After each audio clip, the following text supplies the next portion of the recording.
Hello friends, welcome to my YouTube channel. अभी तक आपने मेरे चैनल को सब्सक्राइब नहीं किया है तो जल्दी से सब्सक्राइब करें और बेल आइकॉन्स पे क्लिक करें ताकि जैसे ही कोई वीडियो अपडेट हो आप तक आसानी से पहुंच जाए। चलिए वीडियो स्टार्ट करते हैं। आज हम बात करने वाले हैं वैदिक सभ्यता के बारे में। वैदिक सभ्यता जो है वो 1500 से 600 BC तक मानी जाती है। वैदिक सभ्यता को समझने के लिए सबसे पहले इसके स्रोतों के बारे में जान लेते हैं। वैदिक सभ्यता के जो स्रोत हैं वो वेद, ब्राह्मण ग्रंथ, आरण्यक, उपनिषद और भूगज कोई अभिलेख, यानी हम वेद, ब्राह्मण ग्रंथ, आरण्यक और उपनिषद और अभिलेखों के बारे में अगर जान जाएं तो वैदिक सभ्यता क्या थी इसके बारे में हम जान लेंगे। फिर उसके बाद सामाजिक जीवन, आर्थिक जीवन जो है उसे भी देखेंगे। सबसे पहले नंबर पे हम वेद के बारे में चर्चा करेंगे और वेद के साथ साथ हम ब्राह्मण ग्रंथ को भी देखते चलेंगे।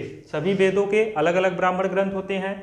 वेद की बात करें तो वेद को हम श्रुति और संहिता के नाम से भी जानते हैं। वेद का अर्थ होता है जानना या ज्ञान, यानी वेद का अर्थ जो होता है जानना या फिर ज्ञान।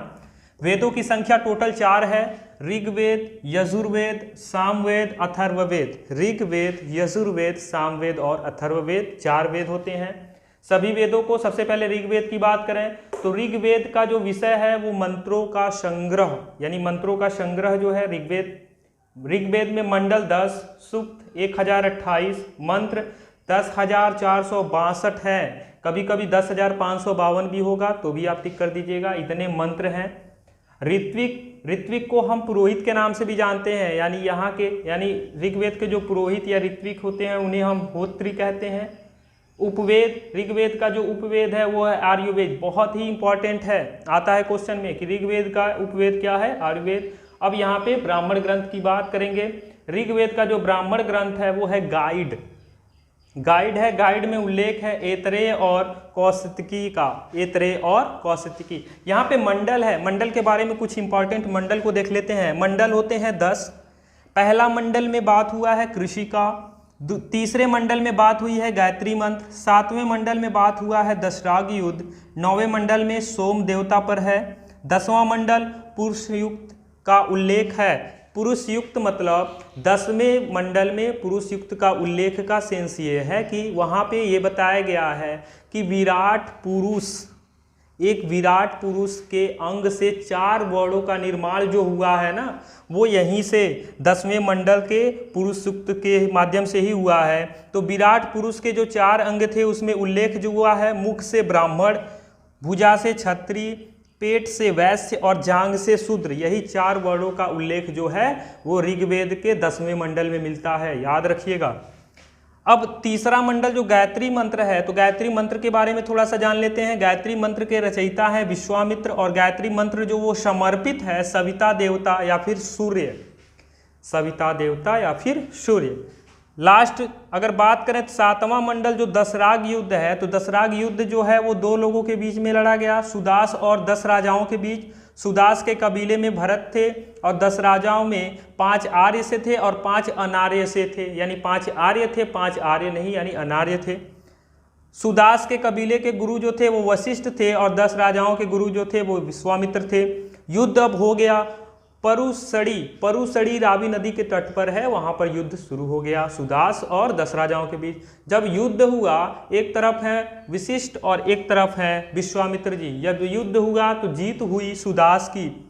अब 10 राजा एक पे भारी था, नहीं हो पाया, तो परिणाम जो निकला सुदास क्या हो गए, विजयी हो गए, यानी वशिष्ठ के जो पार्टी वाले थे वो विजयी हो गए।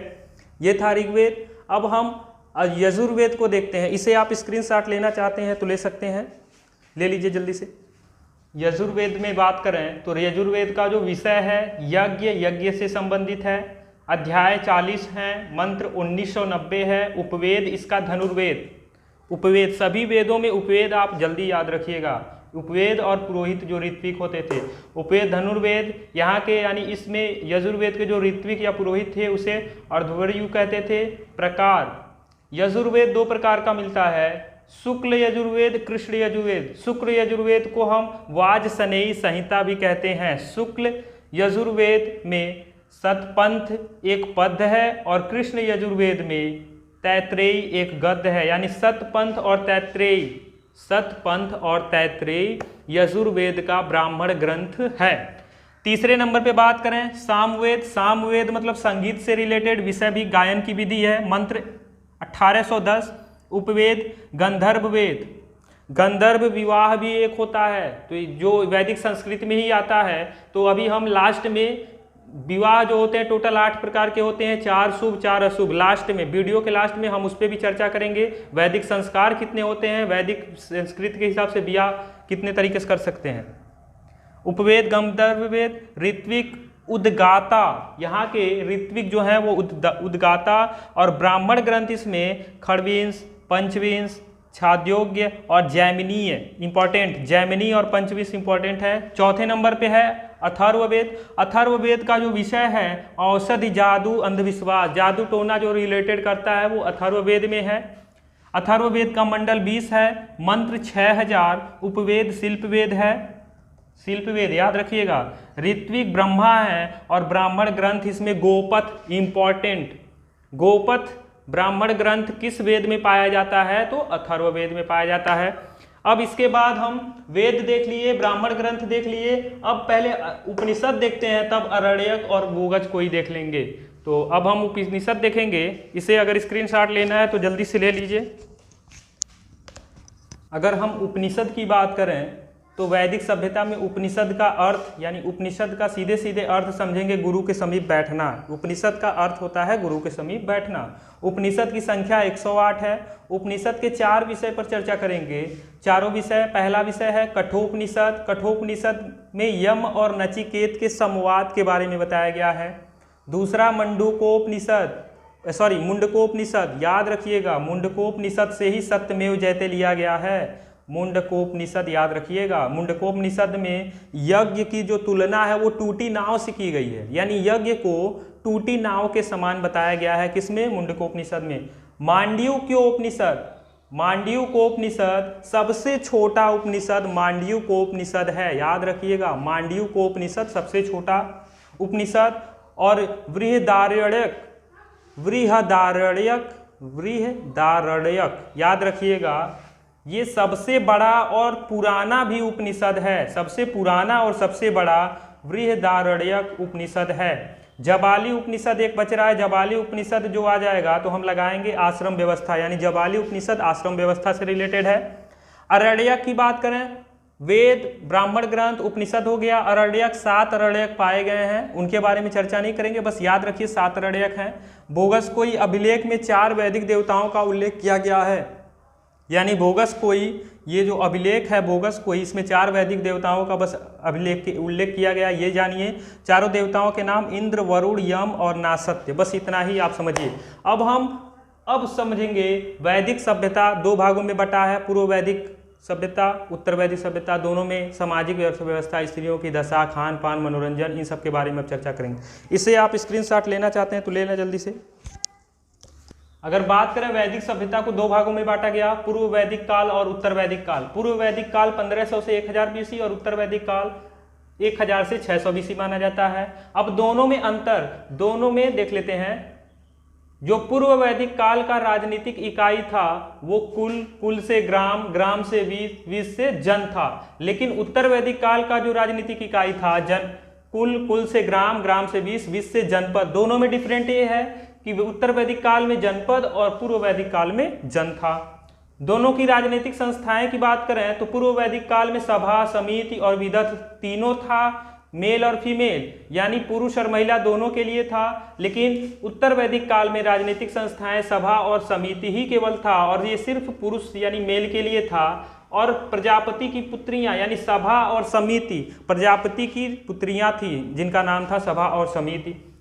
अगर कर की बात करें तो पूर्व वैदिक काल में बलि, यानी एज ए गिफ्ट, यानी गिफ्ट के तौर पे बलि दिया जाता था। लेकिन उत्तर वैदिक काल में भाग का 1/4 या 1/6वां भाग लिया जाता था। दोनों में वर्ग की बात करें तो पूर्व वैदिक काल में जो वर्ग है वो 3 वर्ग हैं, ब्राह्मण, क्षत्रिय और आम जनता को रखा जाता था। और उत्तर वैदिक काल में जो वर्ग है वो 4 वर्ग, ब्राह्मण, क्षत्रिय, वैश्य और शूद्र। दोनों में स्त्रियों की दशा जो थी वो समान थी, यानी पूर्व वैदिक काल और उत्तर वैदिक काल दोनों में स्त्रियों की दशा समान थी।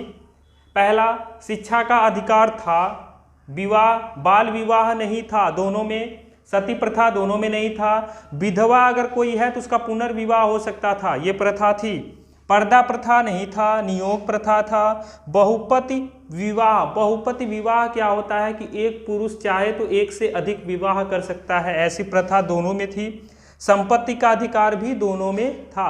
अब और चीज़ें जो है, मनोरंजन हो गया, खान पान हो गया, उसे भी हम देख लेते हैं। इसे स्क्रीनशॉट लेना है तो ले लीजिए जल्दी से।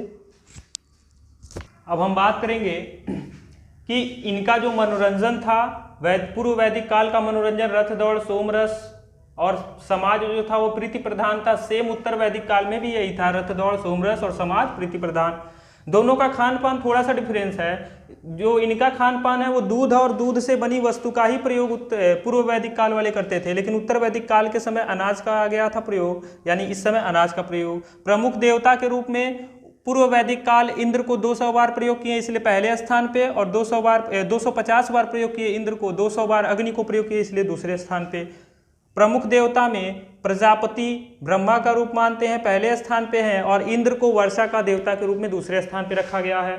पूजा की बात करें तो मंत्र के माध्यम से पूजा करते हैं, और ये यज्ञ के माध्यम से। मूर्ति पूजा पे विश्वास नहीं करते, और उत्तर वैदिक काल के भी मूर्ति पूजा पे विश्वास नहीं करते। आर्थिक जीवन की बात करें तो पहले नंबर पे पशुपालन और कृषि है पूर्व वैदिक काल का, और उत्तर वैदिक काल वाले इसका उल्टा, यानी पहले पे कृषि, दूसरे पे पशुपालन।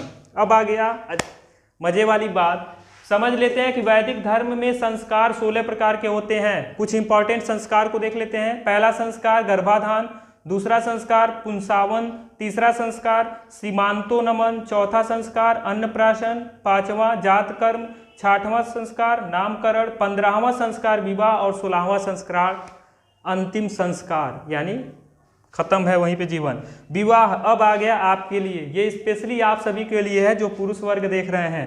विवाह के प्रकार 8 प्रकार, पुरुष और शुभ और अशुभ। शुभ में बात करें तो 4 हैं, और अशुभ में 4। शुभ में ब्रह्मा, देव, प्रजापति और आर्ष, और अशुभ में राक्षस, असुर, पिशाच और गंधर्व, जिसे प्रेम विवाह या लव मैरिज कहते हैं।